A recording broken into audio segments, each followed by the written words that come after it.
Essa é uma questão do concurso, foi uma questão do concurso da Transpetro de 2023, feita pela banca Gran Rio, a banca que possivelmente fará em breve o concurso da Petrobras. Se você quiser estudar mais questões de eletrotécnica, no final desse vídeo eu vou colocar um link para você ir para a nossa playlist de questões de eletrotécnica de nível universitário, não somente da Gran Rio, como também da Sebrasp, do Instituto OCP, da Fundep, entre outras bancas mais. Aguardo você neste vídeo, vendo até o final e depois na playlist.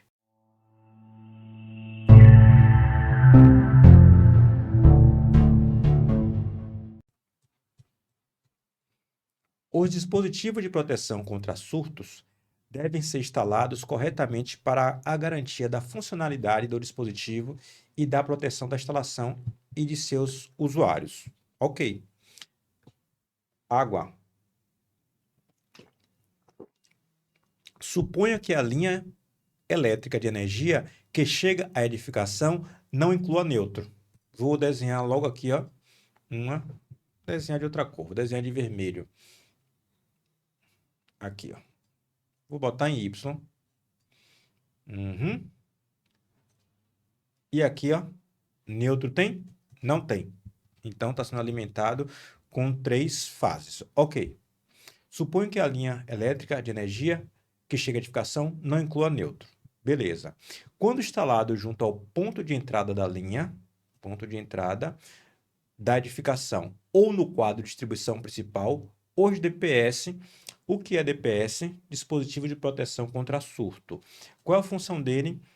Ele tem um dispositivo similar a um varistor lá dentro, no qual a resistência é inversamente não, a resistência decresce com o aumento da tensão. Isso mesmo. Se você tem o aumento da tensão, você tem a diminuição da resistência. A gente viu algo parecido em alguns instantes das nossas aulas de eletrotécnica. Foi que você viu que tinha essa característica, um resistor não linear, só para você relembrar um pouco mais, o que a gente chamou de para-raio. O para-raio, ele está nas linhas elétricas da rede de distribuição, da linha de transmissão, e ele tem uma característica similar. Ele tem um resistor não linear, de tal forma que quando existe um surto causado, por exemplo, por causa de uma descarga atmosférica, entre outros surtos que podem surgir, a tensão decresce e a resistência diminui. Mas diminui para que propósito? É porque você liga esse dispositivo entre as fases e a Terra. Vou botar a Terra aqui, por exemplo, sistema de aterramento. E vou considerar que esse fio está aqui, ó, disponível, acompanhando cada uma das fases, ó, para criar as tomadas, vamos dizer dessa forma. Então, aqui eu vou botar assim, só para ficar mais largo, daqui até aqui, ó. Na verdade aqui o campamento é trifásico, né? Não está indo neutro, então está indo fase-fase, por exemplo. Então, vou ver aqui, ó. Não, vou fazer só de uma. Eu só não quero complicar o desenho. Me perdoe isso aí, viu? Eu só não quero complicar o desenho. O que você tem que fazer é colocar. Vou só ilustrar aqui, ó. Este dispositivo, que é o DPS. DSP é outra coisa. O DPS entre uma fase e o terra. Qual o propósito disso? Que se houver sobretensão nesta fase em relação à Terra, esse resistor esse resistor interno, esse varistor, esse resistor não linear, ele decresça o seu valor conforme esse valor de tensão aumenta. Então, se esse valor de tensão surgiu de um surto devido a um raio ou uma descarga atmosférica, para dizer um nome mais técnico, nesses condutores, essa tensão se eleva e você cria um caminho, um curto-circuito, para que a corrente possa fluir. E, obviamente, a corrente fluindo por este caminho, ela não vai causar nenhum tipo de dano, nenhum tipo de sobretensão nos demais equipamentos, porque esse ponto vai estar com tensão nula. Ele cria um curto-circuito, professor, cria um curto-circuito, mas ele atua de forma rápida porque o surto também vai ser algo abrupto, vai acontecer e vai deixar de acontecer em breve. Afinal de contas, é um surto, não é algo permanente, não é uma sobretensão permanente, é um surto. Aí vem o porém. a gente tem que ter um DPS para cada uma das fases sempre ligada à Terra. A Terra não precisa ser um aterramento direto do próprio DPS. Por que motivo? Exatamente o que eu estava fazendo antes, ó. Cadê?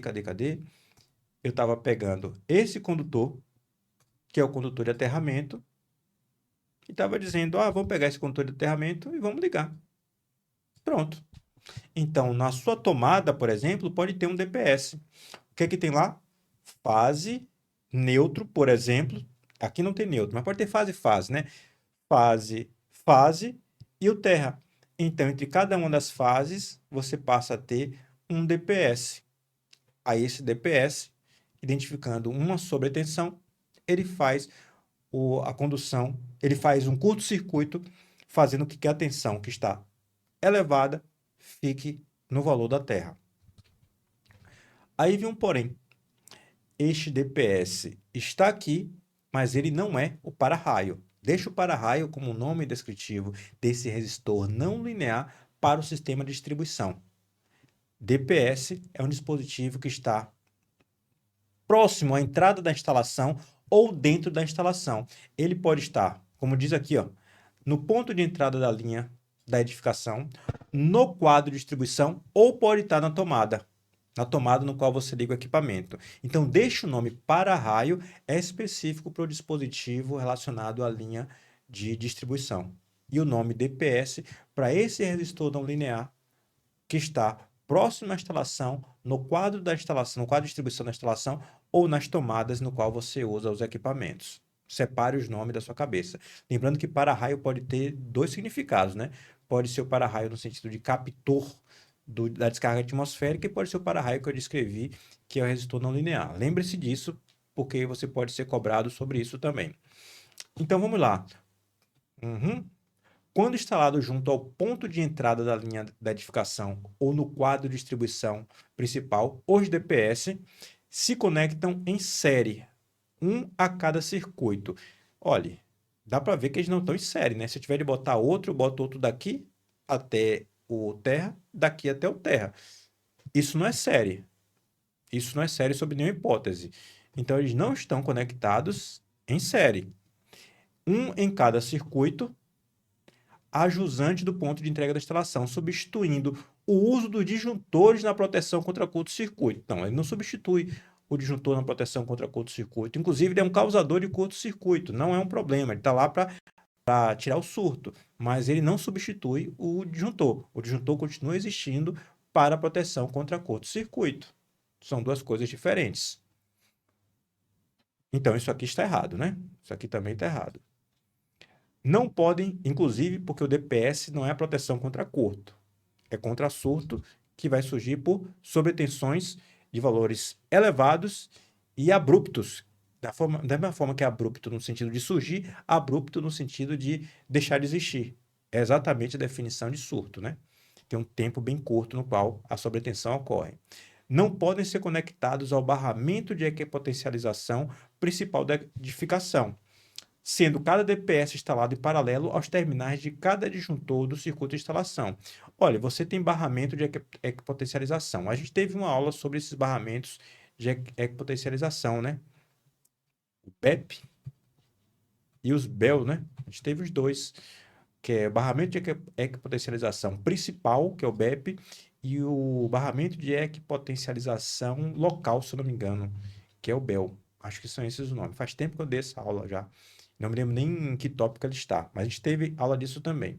Mas a gente tem um barramento e ele é equipotencializado com a terra. A ideia de equipotencializar é equipotencializar de forma segura, ou seja, ligar à terra. Bom, se eu tenho um barramento que está ligado à terra, eu não vou querer ligar os DPS a esse barramento? Não podem ser conectados ao barramento de equipotencialização principal? Não, eles podem, né?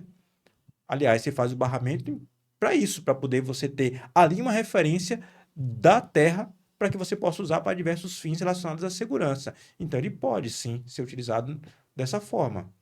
Devem ser instalados de modo a conduzir toda a corrente dos circuitos. Não. Inclusive, esse resistor não linear, esse varistor que está aqui dentro do DPS, ele não conduz corrente nenhuma quando o circuito está operando normalmente. Quando a tensão aqui está normal, ele não conduz corrente nenhuma. Ele só conduz corrente quando há problemas. Na operação normal, ele não conduz corrente nenhuma. Então, deve ser instalado de modo a conduzir toda a corrente dos circuitos? Não. Sendo cada DPS instalado em série com cada disjuntor dos circuitos de instalação? Não. Sob nenhuma hipótese. Não deve ser instalado de modo a conduzir toda a corrente dos circuitos de nenhuma forma. Substituem o sistema de aterramento da instalação e cada DPS provê o potencial para cada circuito da instalação. Não, o DPS ele precisa do aterramento.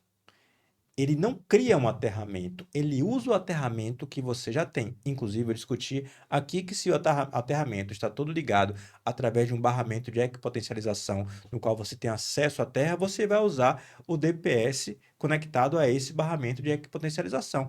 Mas o DPS não cria o aterramento, ele usa o aterramento da instalação, que inclusive a gente já viu na aula de aterramento também, que é o aterramento único. Para todos os fins que se usa o aterramento numa instalação, eles devem estar todos equipotencializados, devem estar conectados. Então, no final das contas, ele não substitui o sistema de aterramento sob nenhuma hipótese. Ele usa o sistema de aterramento que a instalação tem.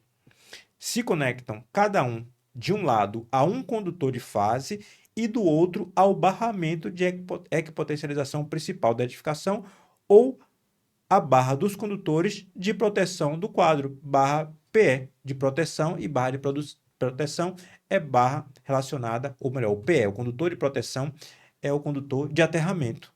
Então, está mais do que certo, é exatamente o que eu representei. Nesse caso aqui, ó, eu conectei inclusive ao condutor de proteção da instalação. Então, esse item aqui, ó, é o correto. Vamos para mais uma questão. Não lhe disse que ia colocar o link da playlist? Está aqui do lado. Aguardo você na playlist.